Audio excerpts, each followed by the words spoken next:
मैं Anil sir A B best education से आज आपको टाइप्स ऑफ ग्राफ्स के बारे में समझाने जा रहा हूँ। तो ध्यान दीजिएगा। Use of graph is also frequently made in economics. Economics में, आर्थिक शास्त्र में हमेशा ग्राफ का जो यूज़ है वो हमेशा होता ही रहा है। Statistics classify graph as under. Stats में कुछ ग्राफ्स होते हैं जैसे टाइम सीरीज ग्राफ है, graph for continuous frequency distribution जिसमें histogram, frequency polygon, frequency curve, cumulative frequency polygon, logarithmic graph, ये सब ग्राफ के प्रकार हैं। जिसमें से टाइम सीरीज ग्राफ क्या होता है मैं आपको बता रहा हूँ। इन अ ट्रेड साइकिल और in a cycle of economic activities, short term and long term regular और इरेगुलर चेंजेस आर ऑब्जर्व। हमारे ट्रेड साइकिल में, हमारी इकोनॉमी में कभी शॉर्ट टर्म तो कभी long term, regular irregular changes हमेशा देखने को मिलते ही हैं। कभी तेज़ी आती है, कभी मंदी आती है। The trend of such changes are obtain with the help of statical tools, and when graphs are drawn taking these changes as variable and time period as a base, then such graph are called time series graph. जब trend को ध्यान में रख के ये changes देखे जाते हैं, हासिल किए जाते हैं स्टैटिकल टूल्स के साथ, तो ग्राफ में जो है ग्राफ निकाला जाता है। जो चेंजेस है वेरिएबल की time period as a base लिया जाता है और हम टाइम सीरीज ग्राफ निकालते हैं, जैसे हम टाइम सीरीज ग्राफ कहते हैं। Since the syllabus does not include other type of graph, they are not discussed here. बाकी जो है ग्राफ आपके सिलेबस में नहीं है, वो आएंगे ही नहीं, पूछते नहीं है बोर्ड में, इसलिए हम उसको डिस्कस नहीं करते हैं। Use of technology in the study of economics. Economics में टेक्नोलॉजी कितने उपयोगी है? तो we are living in a age of digital technology and we use this technology in our daily lifes. हम डिजिटल टेक्नोलॉजी के वक्त में जी रहे हैं और हमारी डेली लाइफ में भी टेक्नोलॉजी का बहुत ही बड़ा महत्व है। We use digital technology to stay connected with friends and relative, to watch movie, to listen to music, to navigate our way while driving on unknown road, to order purchase of goods, to pay our bills, to buy tickets and for many more purposes।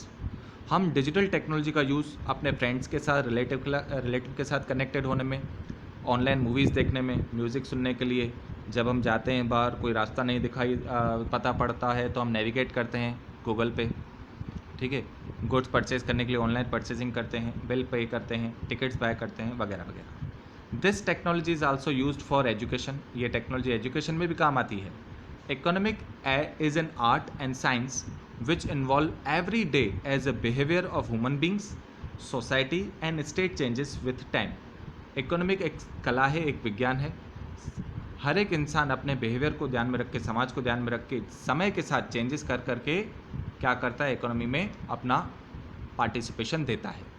Hence, people in ordinary business of life as well as experts have an update themselves by the day and technology help to cope up। इसी वजह से कहा जाता है कि आम businessman भी और बड़े से बड़ा एक्सपर्ट भी अपने आप को अपडेट करता रहता है टेक्नोलॉजी के साथ, और जो भी प्रॉब्लम्स आती है वो टेक्नोलॉजी के माध्यम से उसको सॉल्व करने की पूरी कोशिश करता है। Different types of digital tools frequently used in the study of economic are explain below. कुछ डिजिटल टूल्स हैं जो बार बार हमें यूज़ करने पड़ते हैं हमारी स्टडीज़ में। पहला है computer technology. A student of economic is aware of the word computer. एक आम इकोनॉमिक के स्टूडेंट को कंप्यूटर क्या होता है उसका नॉलेज होता ही है। We may have a used computer frequently in our school and some of us might also having computer at home. हम में से कुछ ऐसे भी होंगे जो कंप्यूटर का उपयोग अपने स्कूलों में, किसी के पास तो अपना पर्सनल कंप्यूटर भी होगा घरों में। Oh, today even smartphone perform several function of computer. Even आजकल तो स्मार्टफोन्स भी कंप्यूटर का ही काम निभा रहे हैं। आप देख रहे हैं जो मैं आपको पढ़ा रहा हूँ वो मेरे स्मार्टफोन के माध्यम से ही पढ़ा रहा हूँ, टेक्नोलॉजी का यूज़ कर रहा हूँ। We can use various programs of computer technology in our study, like जैसे कि हम अपने प्रोग्राम्स को कंप्यूटर टेक्नोलॉजी के माध्यम से स्टडी में भी यूज़ करते हैं, जैसे कि प्रेजेंटेशन के लिए। Complicated economic information data and difficult theories of economics can be made easy by expressing in a PowerPoint presentation। जो भी कॉम्प्लिकेटेड इकोनॉमिक इन्फॉर्मेशन है या डिफ़िकल्ट थियरीज है इकोनॉमिक्स की, वो हम पावर पॉइंट प्रेजेंटेशन के माध्यम से, पीपीटी के माध्यम से बहुत ईजी वे से हम क्या कर सकते हैं, बच्चों को समझा सकते हैं, ईजी एक्सप्लेनेशन दे सकते हैं। For example, the entire topic of budget can be highlighted in 3 slide. आप पीपीटी बना के 3 स्लाइड में उसको हाईलाइट करें। 1 can give the meaning and 2 accounts in a budget and their meaning. Another can show the example of the content of the budget and how it is presented.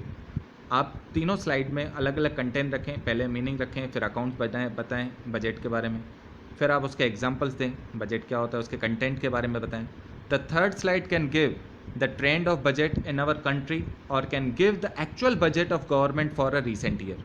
Third slide में आप क्या बताएं, trend बताएं budget का, हमारे country में क्या trend चल रहा है बजट का, और एक्चुअल बजट जो हमारा बना है गवर्नमेंट का रिसेंट ईयर में वो क्या था। तो ऐसे हम प्रेजेंटेशन पीपीटी के माध्यम से इजीली समझ सकते हैं।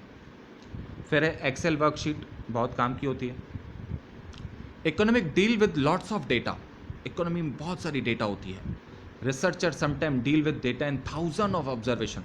जो रिसर्चर होते हैं उनको 1000 ऑब्जर्वेशन डेटा को क्या करना पड़ता है, कॉपअप करना पड़ता है, उनको रखना पड़ता है, संभालना पड़ता है। For instance, if we do a survey on a number of items produced by small scale industry in India, we may get 1000 of observation. अगर हम बात करें सर्वे की स्मॉल स्केल इंडस्ट्रीज के लिए तो 1000 ऑफ ऑब्जर्वेशन आपको क्या मिलेगी, उसमें डेटा मिलेगी।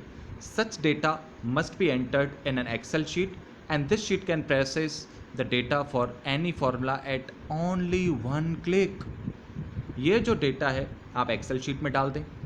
उस एक्सेल शीट में डालने के बाद एक ऐसा प्रोसेस करें कि आप एक क्लिक से ही फॉर्मूला लगा के उसका पूरा क्या कर सकते हैं, सम, एवरेज, टोटल कर सकते हैं, कोरिलेशन कर सकते हैं। For example, it can give us sum, total, average, correlation and much more. Excel sheet are almost an important tool for processing data in economics. Even Excel sheet जो है data processing में economics में बहुत ही काम की चीज़ मानी जाती है। We can also obtain various figure for the data in Excel sheet. हमें अलग अलग प्रकार की फिगर्स की ज़रूरत पड़ती है एक्सेल शीट में। फिर है diagram and graph. There are several program in a computer which help us to draw diagram and graph which we frequently use in economics. अलग अलग प्रकार के प्रोग्राम्स कंप्यूटर पे हम क्या करते हैं, with the way of diagram और ग्राफ फ्रिक्वेंटली यूज़ करते हैं इकोनॉमिक्स में। There are simple drawings tool in Word file which can be used to draw simple freehand figure like simple downward sloping और upward sloping demand और curve, supply curve। जैसे कि free hand figure जैसे simple downward sloping होती है, upward sloping, demand, supply curve आप easily बना सकते हैं। Excel sheet plot almost all type of diagram and graph for the data which we entered in the worksheet. Excel sheet में आप almost सभी प्रकार के डायग्राम और ग्राफ क्या कर सकते हैं, ड्रॉ कर सकते हैं वर्कशीट पे। We must only know the formula for doing so, हमें सिर्फ उसकी फॉर्मूला आनी चाहिए, and give the relevant command, और हमें सिर्फ उसको कमांड देना है। फिर storage tool, we use plenty of study material in economics. Economics समझने के लिए हमें अलग अलग प्रकार की स्टडी करनी पड़ती है, प्लेंटी ऑफ स्टडी मटेरियल की ज़रूरत पड़ती है। Such material becomes useful in higher study in economics और फॉर रिसर्च। ये जो आपका मटेरियल है वो हायर स्टडीज़ में काम आता है या रिसर्च करने में काम आता है आगे चल के। We need space and carefulness to preserve such material in the form of physical notebook और book। हमें बहुत स्पेस की ज़रूरत पड़ेगी, केयरफुलनेस की ज़रूरत पड़ेगी अगर नोटबुक और बुक का अगर आप यूज़ करते हैं तो। There is a fear of losing such material owing to moisture, pest etcetera. तो नोटबुक में, बुक्स में उसको संभाल के रखना इतना, वो हो सकता है मॉइस्चर की वजह से ख़राब हो जाए, कुछ कीड़े मकोड़ों की वजह से उसमें कुछ कमियाँ आ जाएँ, ख़राब हो जाए। But we can preserve all such material in computer, और ये सब डेटा आप कंप्यूटर में फीड कर सकते हैं। Beside it can be carried anywhere by transferring it hard disk और पेन ड्राइव। आप उसको हार्ड डिस्क और पेन ड्राइव के माध्यम से भी कहीं पे भी ले जा सकते हैं। By transferring it in email, Dropbox, Google Drive, DigiLocker, etc., we can access this material and read it any part of the world। ये सभी ट्रांसफ़र की हुई मटेरियल आप ड्रॉपबॉक्स में, गूगल ड्राइव में, डिजीलॉकर में ईमेल करके आप वर्ल्ड के किसी भी कोने में उस डेटा को पढ़ सकते हैं, उस मटेरियल को एक्सेस कर सकते हैं। Thus, study material can be preserved with the help of computer technology। तो जो स्टडी मटेरियल है कंप्यूटर टेक्नोलॉजी के माध्यम से हम उसको क्या कर सकते हैं, प्रिजर्व कर सकते हैं, संभाल के रख सकते हैं। Other tools, statical program like SPSS, SHAJM, E-views, SAS, etc. are developed to do almost all type of data processing for lakhs of observation in minutes by entering the right formula. ये कुछ programmes है, इन programme के माध्यम से आप बड़े से बड़े लाखों करोड़ों ऑब्जर्वेशन को आप एक फॉर्मूला के साथ ही क्या कर सकते हैं, आप उसका यूज़ कर सकते हैं. Research institute by such program, जो रिसर्च इंस्टीट्यूट होते हैं इन प्रोग्राम्स को लेते हैं. दीज आर वेरी एक्सपेंसिव, ये बहुत महंगे होते हैं.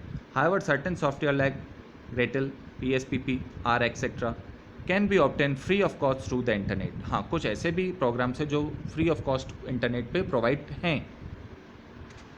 तो यहाँ पे ये क्वेश्चन कंप्लीट करते हुए मैं अनिल सर आपसे अलविदा लेता हूँ. कल फिर मिलेंगे. Goodbye bye.